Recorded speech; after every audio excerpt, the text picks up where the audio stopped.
అశాశ్వతమైన అనుబంధాలు స్థిరమని భ్రమించి దేవుని కంటే ఎక్కువ ప్రయారిటీ వాటికి ఇవ్వద్దు ఇవ్వద్దు ఇవ్వద్దు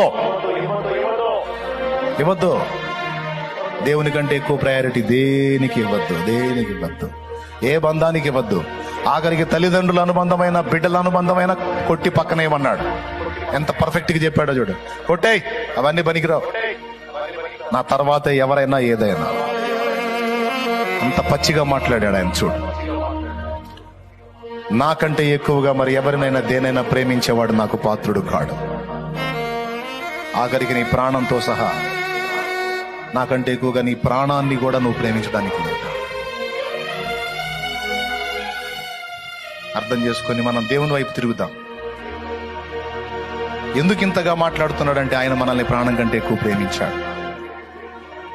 నువ్వు నిజంగా ప్రేమించి అంకితం అవ్వాలంటే అంతకు మించిన ప్రియుడు ఇంకొకడు లేడు.